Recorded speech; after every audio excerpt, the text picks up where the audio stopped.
Every night, your brain does something astonishing. It spends hours constructing an entire reality. You see people, you visit places, you experience joy, fear, love, and loss. For a while, everything feels perfectly real. Then, morning comes, and almost all of it disappears. From the perspective of evolution, that makes almost no sense. The human brain consumes nearly 20% of your body's energy, despite making up only about 2% of its weight. Why would evolution preserve such an expensive process only to erase nearly everything it creates? For more than 100 years, neuroscientists have searched for an answer. They've mapped the sleeping brain, recorded its electrical activity, even watched dreams unfold inside MRI scanners. Yet after all those discoveries, one mystery remains. Not how we dream, but why we dream at all. The first breakthrough came when scientists stopped treating sleep as a period of rest. Instead, they discovered it was one of the busiest times for the brain. As you sleep, your brain cycles through different stages, roughly every 90 minutes. The most vivid dreams appear during rapid eye movement, or REM sleep. During this stage, brain activity rises dramatically. In some regions, it's almost as active as when you're awake. At the same time, something equally remarkable happens. Your muscles are temporarily switched off. It's a built-in safety system that prevents your body from acting out whatever your mind is experiencing. Dreaming wasn't a mistake. It wasn't random noise. It was a carefully preserved biological process. And that raised an even bigger question. If evolution worked so hard to protect dreaming, what purpose was important enough to keep it? For years, one explanation seemed to fit: memory. Every day, your brain is flooded with information. Most of it disappears. Some of it becomes part of who you are. Researchers discovered that while you sleep, the brain repeatedly reactivates patterns linked to important experiences.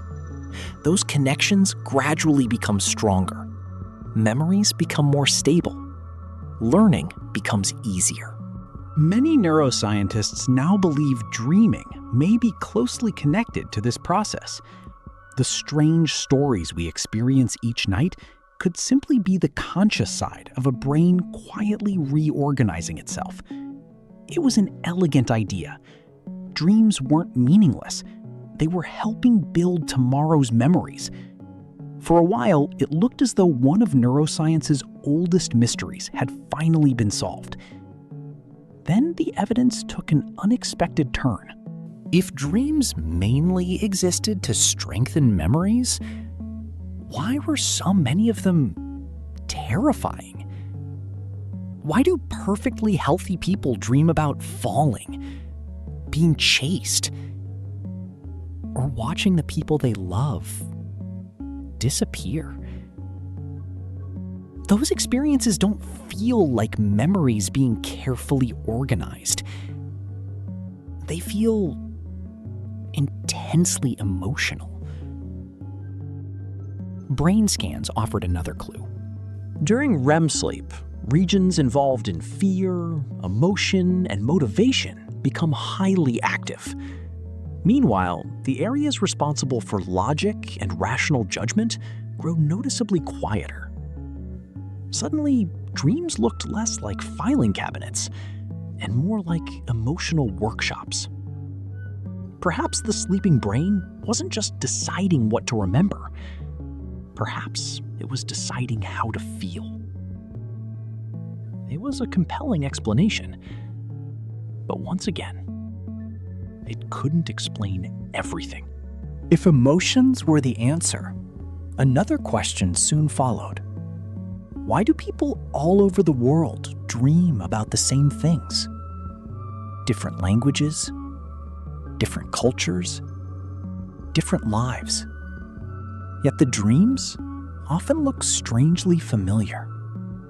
You're being chased. You're falling. You're hopelessly lost. You're too late.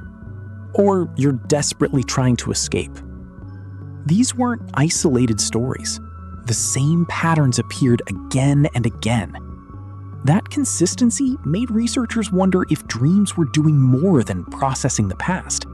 Maybe they were preparing us for the future. This idea became known as the threat simulation theory.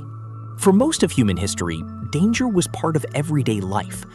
A hidden predator, a violent encounter, a dangerous fall.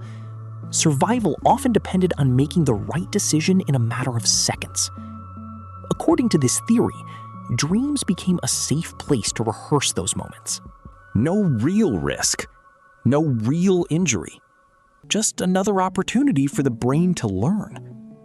It would explain why threatening dreams are so common, why fear appears so naturally, and why nightmares have never disappeared, even in the modern world. It was another convincing piece of the puzzle. But one question refused to disappear. If dreams evolved to prepare us for reality, why are so many dreams completely impossible? In 2009, neuroscientist David Eagleman offered a completely different perspective. Maybe scientists had been asking the wrong question from the beginning. Instead of asking why dreams exist, what if we asked why the visual brain refuses to stay silent? Every night, darkness dramatically reduces the information reaching the visual cortex. Eagleman suggested the brain may periodically activate this system, simply to prevent it from being taken over by other senses. The strange images come first. Your brain builds the story afterward. Not because it wants to tell one, but because that's what the human brain has always done.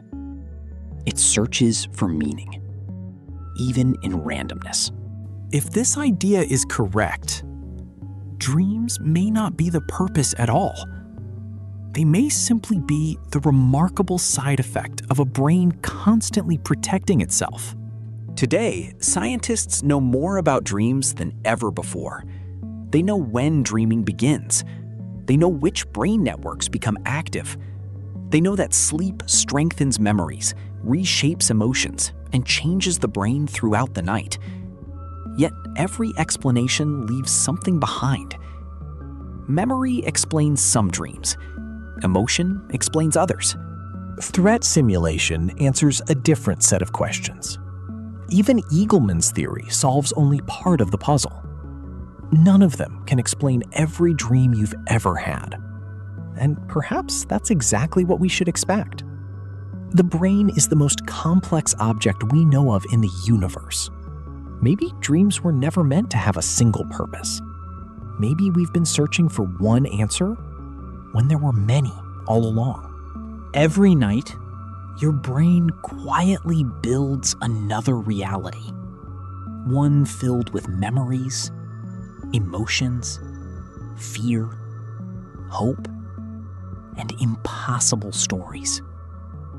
For a few brief moments, that world becomes your entire universe. Then, morning arrives. Almost all of it disappears. Not because it failed, but because that's exactly what your brain was designed to do. After centuries of philosophy and decades of modern neuroscience, the mystery remains. Perhaps one day we'll finally understand why we dream. Or perhaps the greatest discovery will be realizing that we've been asking the wrong question all along. Because the real mystery may not be why dreams exist. The real mystery is why a brain as extraordinary as ours still needs to create them every single night.